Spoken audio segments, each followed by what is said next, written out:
Welcome to Walks and Wags presents Behavioral Help for Dogs. I'm Candace De Castillo, the owner of Walks and Wags Pet Service in Prescott, Wisconsin, with my daughter Michelle, who's my assistant. Today we have several co-hosts with us. This is Kelly, Lola, Princess is back here, Max, and Jazz. And you'll meet their owners later on, and you'll see a lot of these guys and gals in the show. The name of today's program is What Makes Your Dog Tick and Other Miscellany. We'll be starting with some review. You'll see that threaded throughout the program. And we want to build a foundational line upon line so that we can remind you of what we've talked about in prior programs, as well as then demonstrate what we've been teaching and show you exactly how it's done. And the instructional portion, we're going to take it a step further so that you can apply these techniques that belong to your dog and carry them over into your personal relationships as well. Stay tuned. I'm going to talk to you about the foundation, the basement. You'll notice some review woven and threaded throughout the program for those of you who have tracked with us up to this point. This is the innate makeup of your dog. And the reason why this one is so very important is that if you don't understand this, grasp it, and believe it, you simply won't carry out these techniques. Now, a dog, Max here, is first of all an animal. Always think of your dog as an animal first, then a dog, and then the breed, Golden Retriever, and then Max. What we like to deal with most of all, because it makes up 75% of your dog, is the animal and dog portion. For a dog, walking is serious business, and Michelle will talk to you about that in just a few moments. Now, when you think of a dog, think wolf. They're cousins. Their DNA is very similar. You can barely detect any difference if you look at them in a microscope. And I want to show you a DVD that I find very helpful to understanding dogs. It's called Living with Wolves by Jim and Jamie Dutcher.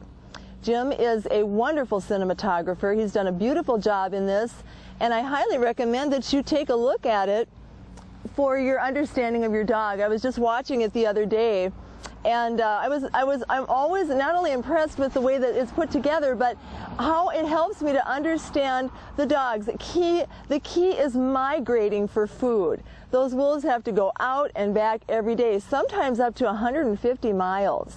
The way wolves integrate with each other is very much the way that you would see a feral pack of dogs integrating with each other as well. The dominance, the submission, the pack leader, the followers. Dogs need leadership, and you're that pack leader. If you don't give that to them, they'll have no other recourse but then to rise up on top and make themselves the pack leader to keep everything smooth and balanced. I want to show you, can we get in here again? We just filmed a program this summer, almost parallel with this one, called Start 'em Out Right Puppy Training. And we didn't know it at the time, but Michelle got, not only on film, but through her camera, photos, she got the puppies. What we looked at, we thought they were playing. But Lucky is the dog on this side. He's this one. And this is Chester. We used him a lot in the program. He's bigger. Lucky was a runt, and he was also very sick at the beginning, and he was picked on quite a bit by the dogs in their little pack. There were 8 Golden Retrievers. We got to work with them that day, for 2 days in a row at 6 weeks old, and it was just a wonderful experience. Now you'll notice here that Chester is doing a dominance ritual with Lucky, and what that means is he's exerting his dominance, his leadership, his authority over Lucky. Right here, he's going, I hope I'm holding this steady enough, he's going in for the throat because it's done. The dominance ritual is done on the throat, and they put the dogs down on their side. This is demonstrated beautifully in the wolf DVD. So there he goes as a 6-week-old puppy. There's the bite right there. It's not they know not to bite to hurt. It won't hurt. It hurts, but not to cause damage such as needing stitches. And then I want to not get this in the sun, and then one on the leg for good measure. Now they just nip each other just about everywhere. The point being, to show you this, it starts young. It is innate. It is God-given from day one. And as soon as they can get up and toddle around, they start in on this. The owner and breeder, Julie Moget, told me that they had been doing this for quite a while because Lucky was the runt. He was being picked on quite a bit. And I explained this to her, and it made her feel a little bit better that that's actually very natural behavior. Now, dogs only follow a calm, assertive leader. So try to keep your emotions in check.